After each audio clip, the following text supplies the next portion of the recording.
Well, good morning and welcome, Grace City Church. It's great to be with you today. I hope that you're doing all right and staying sane in the midst of all the craziness. As you can see, I'm not really. I'm definitely missing the social interaction, but it's great to be here with you today. If you're part of one of our existing church communities, thanks so much for joining us online. If you're not necessarily part of our church, but you're just checking us out and finding out more about us, thanks for being with us. And I want to say an especially warm welcome to you if you're here, but you're not normally a churchgoer. Maybe you wouldn't necessarily call yourself a Christian.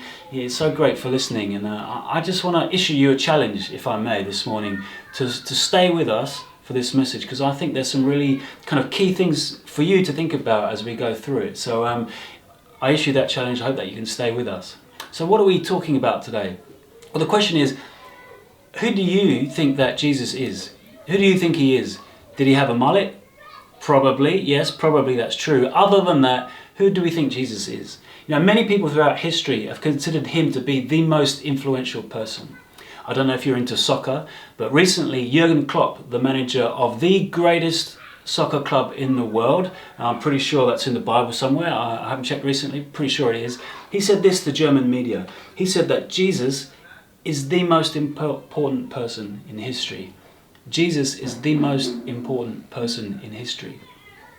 And it's difficult to argue with that, because actually there's over 2 billion Christians, Christ followers today. Actually there's more followers of Christ today than there have been at any point in history. His influence is unquestionable. But who do you say he is? This week we're starting a new series from the Gospel of John. There's 4 Gospels: Matthew, Mark, Luke and John. And Matthew, Mark and Luke are what's known as the Synoptic Gospels. They offer us a synopsis, a general summary of the life of Jesus. And if you like, Mark is about the what Jesus did. Matthew and Luke about the why he did it. Why did Jesus do these things? But John wanted to write something different. He'd read these 3 accounts already, but he wanted to write his own gospel. And he wanted to write about who Jesus was. He wanted the world to know exactly who Jesus was. His kind of aim is stated really clearly in chapter 20, verse 31. He says this. He says, "But these things are written that you may believe that Jesus is the Messiah, the Son of God, and that by believing you may have life in his name." If you're listening to this and you wouldn't call yourself a Christian, I want to say thank you for continuing to listen. But this gospel was written for you, that you might know who Jesus really is. That in discovering who he is, you might have life, and life to its fullest. Why was this so important to John? Well, John was one of Jesus' disciples. There were 12. And he was the last living one. The other 11 had been picked off quite brutally, and he was beginning to age. He didn't have long left, if you like. And I suppose his life was always under threat. And he led a group of churches in what would be modern day Turkey. And these churches, they were under massive pressure from kind of 2 main areas. The first is physical pressure. They were under pressure from persecution. The Romans could come in at any time and arrest, imprison, torture, even murder anybody for being a Christian. And the cost at that time for simply believing in Jesus was enormous. So there was huge physical pressure. And John wanted to give them a picture of Jesus that wasn't watered down, but in all his majesty and all his glory, that was going to sustain people no matter what circumstances they find themselves in. The second way they were under pressure was, if you like, mentally or theologically. Christianity was still quite a new religion. People were working out, well, what exactly are the core beliefs? What does it mean to be a Christian? And who was Jesus? Was he a man? Was he God? Was he like some sort of demigod figure? We don't know. John knew, and he wanted to write the truth in all of its fullness to protect us from like a wishy-washy, watered-down version of Jesus. He wanted to present, this is who Jesus is. And one of the ways that he did that was he recorded the most important ways that Jesus described himself. Jesus saying, "This is who I am." And these are known as the I am sayings of Jesus. And there's 7 of them in total. And we're going to start with 3 over the next 3 Sundays. And then after that, it's Mother's Day. We haven't planned what we're going to do after. We may continue with this series. But you know, nobody's making plans at the moment, right? Like everything's up in the air. Are you making plans? Did you buy yourself a kind of 2020 calendar with all the places you're going to go here, you're going to visit this? Well, that was a waste of money, right? No one knows what's happening. Where are you today? You're probably at home. Where are you tomorrow? You're probably at home, right? We're not making plans.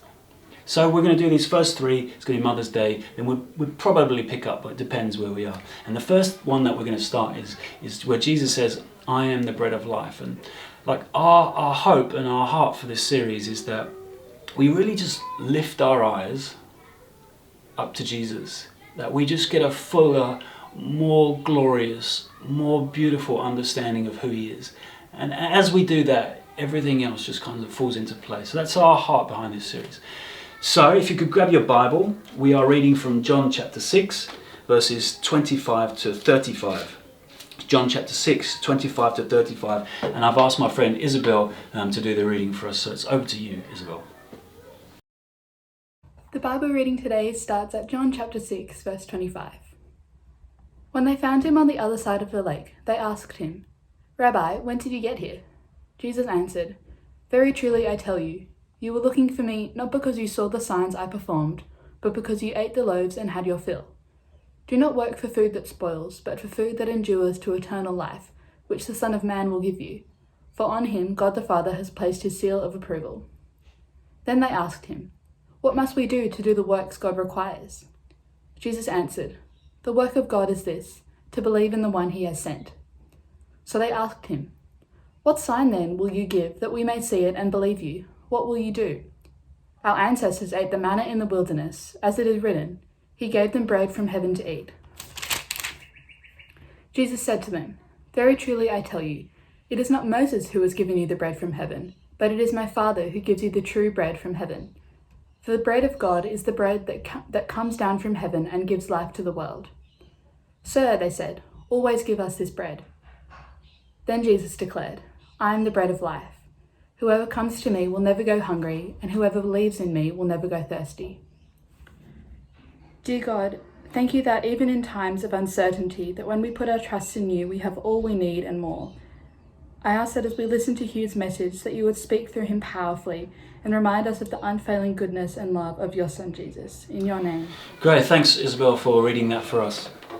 So we need to unpack this passage, and the way we're going to do that is we're going to play a game of Where's Wally?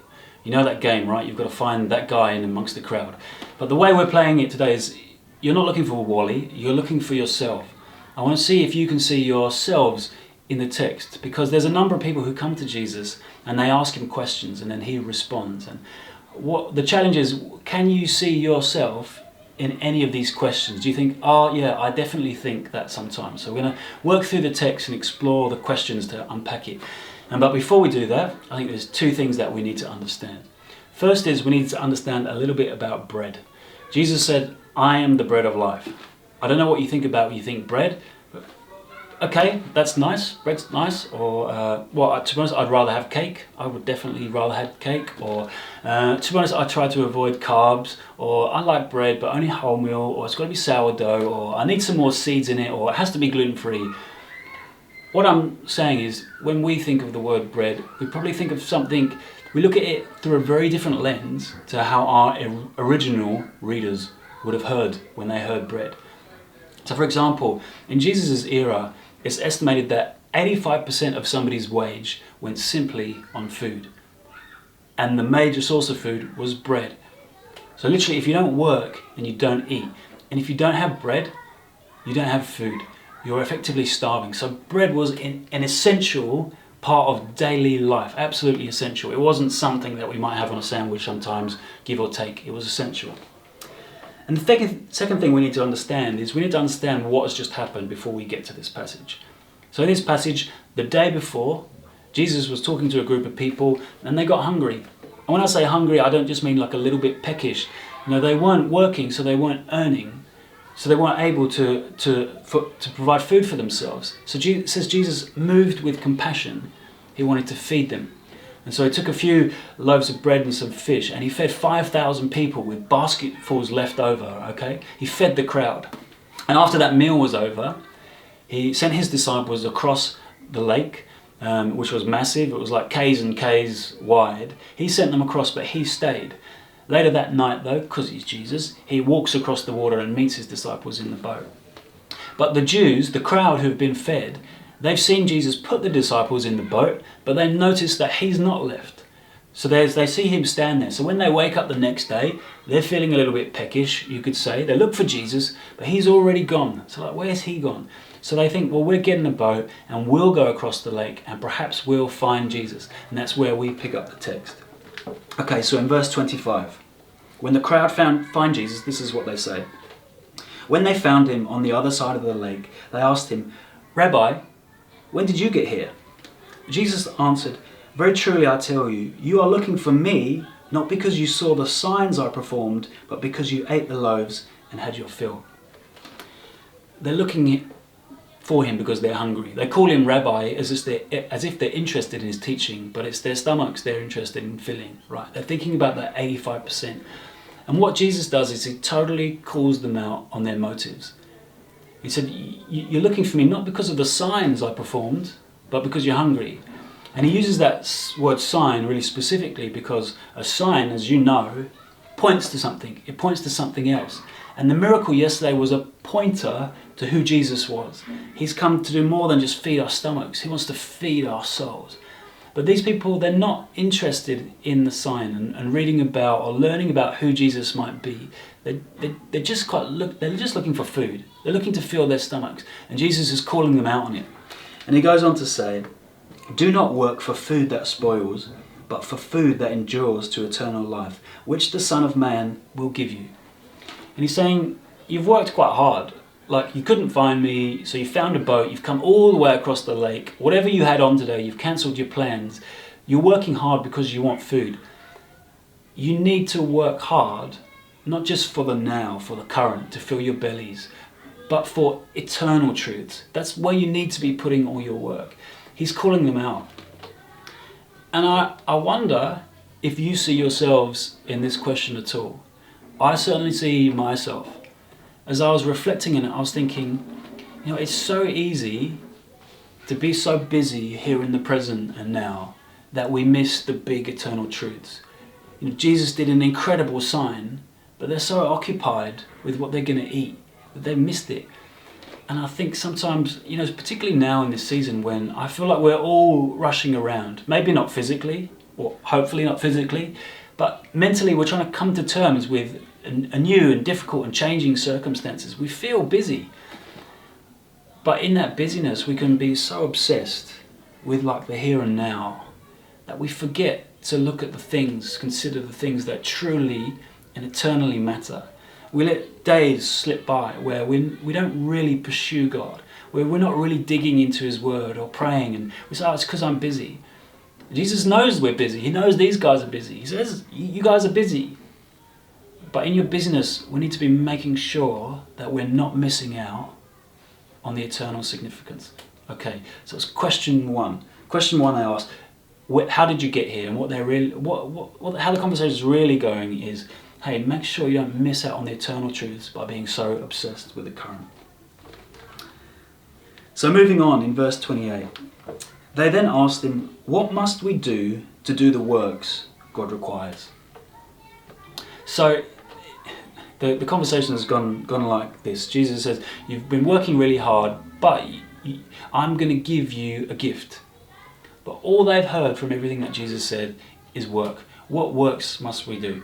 Because they're people who, they function around a kind of a merit-based culture, whereas we want to earn favour with God, therefore we do things for him and then we get favour. That's how they live. So there's almost an assumption in their question, whatever God asks of them, they'll be able to complete. Whatever that task is. It's like, okay, what do we need to do? Do we need to do a fast? Do we need to go on a pilgrimage? Hey, do you think I could use some more tassels? Do we need some more tassels? Okay, tassels. Whatever it is, Jesus, you asked us to do it, then we will do it. We're happy. We're ready to work. And they think that Jesus is like that too. But he's not. He's completely different. And his answer to their question is phenomenal. He says it, right? In verse 29, Jesus answered, the work of God is this. The work of God is this. And I reckon those Jewish people have got their little rock notebooks. Okay, the work of God is this. What must I do? And Jesus said it's simply to believe in the one who sent. Okay, I'll write that down. But then what's next? What else do I have to do? But that's all that Jesus says. The work that you need to do is to believe. And Jesus is clearly talking about himself. He's saying you need to believe in me. We know that from the question they asked, the follow-up question. They clearly think Jesus is talking about himself. You need to believe in me. And again, I wonder if you can kind of see yourself in this question at all. I think a lot of people are like this. I think that we assume that we can be good enough for God. If we do a little bit of work, it will be enough for him. Not that we're perfect, but if we try hard, God is good and he'll make up the difference. I've had conversations with good friends of mine who are not Christian, and they're awaiting trial for serious crimes that they've committed, that they know they've committed, they've pleaded guilty to. And in the midst of that, they've said things to me like, listen, I'm trying to be a good person. I'm trying to change some aspects of my life. I'm trying to be a good dad, and I'm trying to be a good partner, and I think that God would understand that I'm trying, and it would be mean of him not to kind of make up the difference and have some sympathy or patience for me. I think a lot of us think of it like that. You know, I'm trying to be good enough for God. Surely he'd accept that. They don't understand and see it how Jesus sees it.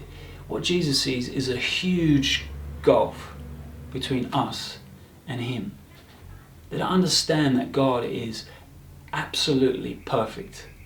A biblical word, he's holy, or he's sacred, he's set apart, he's absolutely pure in every single way. And he won't be contaminated. He won't allow it. He won't let any unclean thing come into his presence. Which presents a massive dilemma for us, because I don't think we realise how unclean we are, how imperfect we are, that just trying to be a little bit better is never ever going to be enough. So Jesus says, the work that you need to do is believe in me. I'm going to give you a gift. I'm going to give you something that's going to restore a relationship back between us, to bridge that gap. And he's thinking about himself.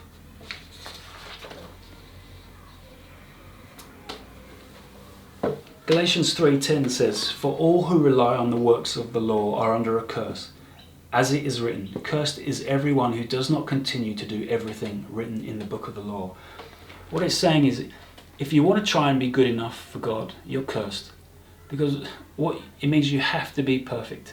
And nobody has ever managed to be perfect. Even if you're 95% good of the time, it's not enough, because God's standard is perfection. If you think adding a few tassels, going on a fast, is going to resolve that issue, you've got no idea of the gap between us and God. And if you're listening and you're not a Christian, I want you to know that Jesus sees you, he knows you, and that he knows you're never, ever, ever going to be good enough to meet his standards. But he loves you so much that he decided to become the bread of life for you, to give you the sustenance you need. And we're going to unpack that more as we move forward. If you're a Christian, I want to say to you, the only work we're called to do is believe in him. It doesn't mean we don't try and change our lives, but we've got to believe in him. And I often slip into trying to be good enough for God. You know, what that kind of looks like is, oh, I didn't spend time reading the Bible yesterday. Well, I'll do it twice today just to get back in God's good books. Or I stuffed up yesterday, and oh no, but don't worry, I'm going to make a double effort tomorrow. Galatians 3:11 goes on to say, the righteous will live by faith. Our ability to be good enough for God is purely based on faith in Christ, and nothing that we could ever do or ever have done. And that's where all our confidence needs to be. It's on him and him alone. So when we come and we stuff up, our reaction can't be, well, I'm going to do better, because it's not going to be good enough. What it is, I'm going to rely on the fact that Christ was good enough for me. I'm going to put my faith in his righteousness, and we need to keep doing that. Okay, but the passage goes on. So they respond to Jesus in verse 30. It says, so they asked him, what sign will you give that we may see it and believe you. What will you do? Our ancestors ate the manna in the wilderness, as it is written, he gave them bread from heaven. And here we come to our third question, right? What sign are you going to give? So that what they're asking Jesus is, you've done a lot of miracles, that's great, but why should we believe in you? Why should we believe in you? And they give him a little hint, right? They say, for example, you gave us bread yesterday, but previously God gave bread every day to his people. How about we try that for a miracle? Like, how about we make this bread thing a kind of daily thing? And if you did that, then we would believe in you.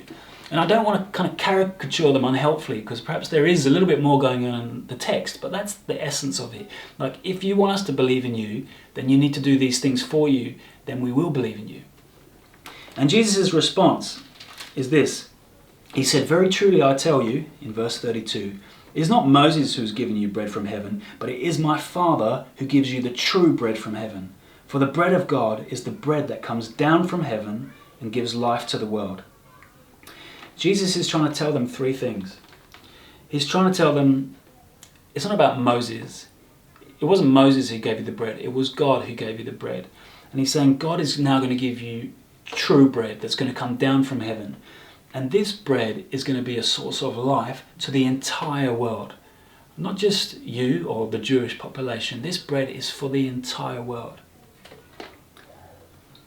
And I wonder again if you see yourself here in these questions at all. What's going on is they're like, God, I'll believe in you if you do this for me. As in, God, this is what I think being God needs to look like. So if you do that, then I'll believe in you. Like, I don't want to tell you how to do your job, but this is what God should do. I think we all approach God like that far more often than we realise. Lots of people say they struggle to believe in God because if there's an all-powerful God out there who's all-loving, how can all this suffering happen? God, you're not doing your job properly because this stuff shouldn't be happening. So therefore, I'm just going to walk away. I'm going to look elsewhere because I don't believe in you. Because that's not how God's supposed to behave. So maybe if you up your ante, I'll follow you. Or for us, we say, like, God, I've been praying for this for a long time. I'm sick, and you're meant to be doing this for me, but you're not doing it. You're not doing what I want God to do in the moment. So therefore, I'm frustrated with you. Like, I don't want to tell God how to do your job, but like from a marketing perspective, if you were a little bit more compliant, it would be a lot easier for people to follow you. But Jesus' answer transcends their questions.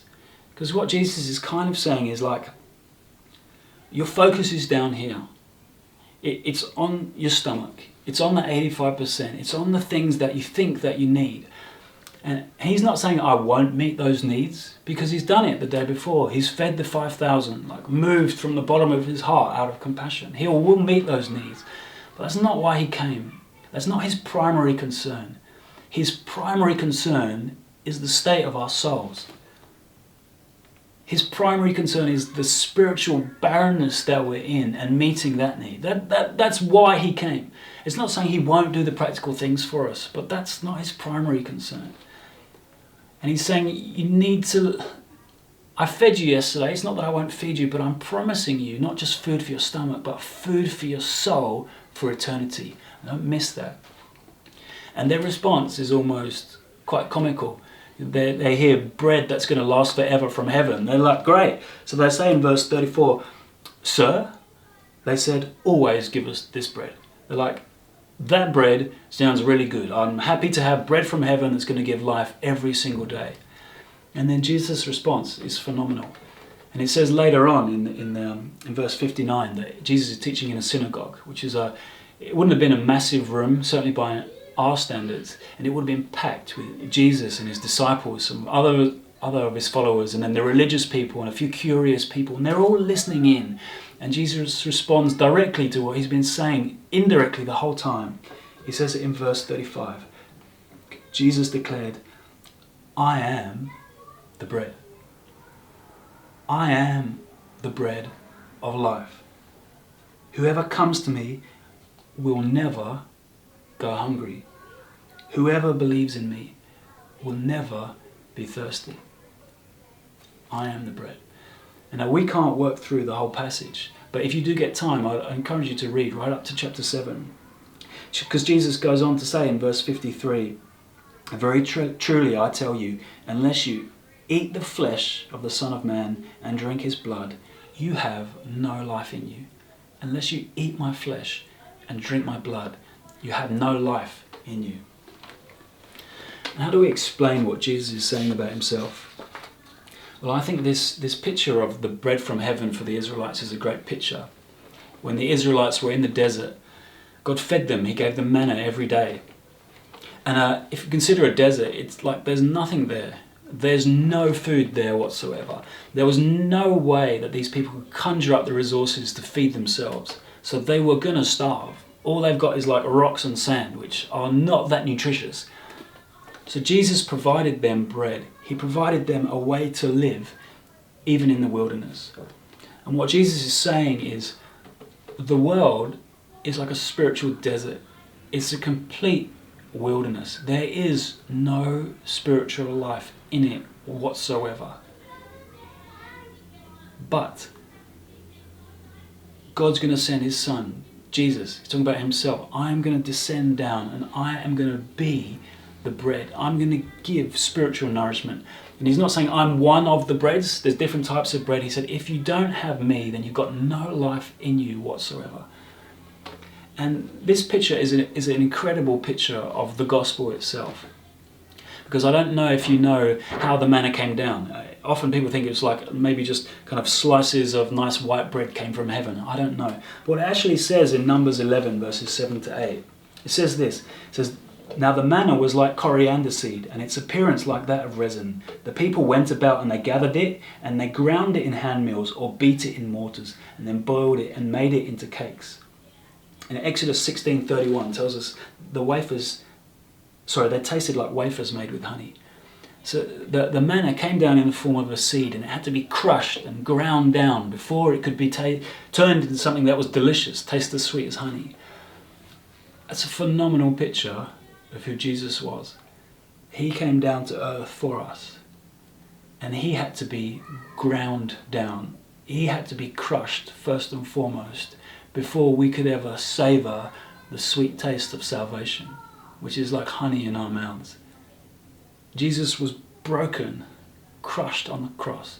He carried all our imperfection, every mistake that we ever made,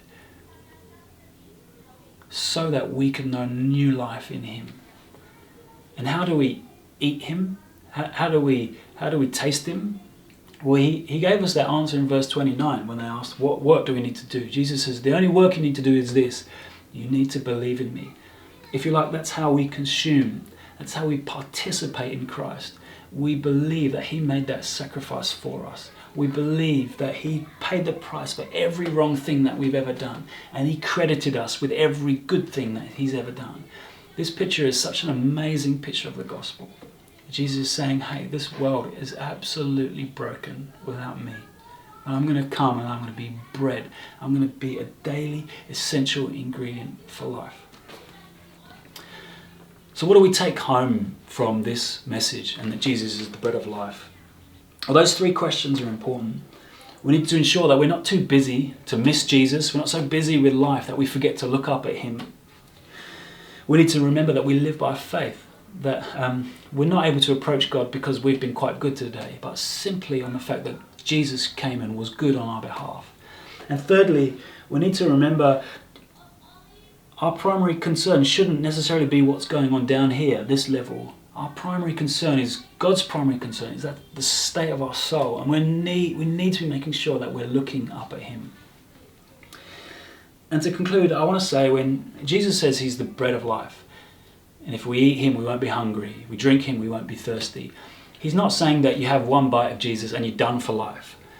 That's true in a sense. Like, once we savor Christ, that kind of craving deep down in our soul is gone and fulfilled in a deep, profound way. But there's still this kind of daily needing to taste that bread, a daily dependency on him. And I just really want to encourage you to keep on ensuring that daily you're making time to savor and taste that sweet honey-like taste of Jesus, that you're making time to be in his presence. Not just because you should, but because it's the only way your soul is ever going to know life. He is the only source of spiritual life for us. And without it, we're trying to feed ourselves from a desert. But Jesus offers us such sweet and such good life in him. And when we look up to him, all this stuff down here just kind of fades in perspective. But if we spend our lives down here, we miss what's up here and we miss the true life. So I encourage you, hey, there's something that's sweet and beautiful, honey tasting, available to you every single day that's going to give you true life. You need to make sure that we're making time to spend time with Jesus. That brings us to an end of our first saying, I am the bread of life. Next week, we're going to be looking at Jesus being the light of the world, which is going to be fantastic, I'm sure. So thanks so much for listening. Again, if you've got questions or you want to get in touch with us, then please do. But thanks so much for listening, and we'll speak to you soon.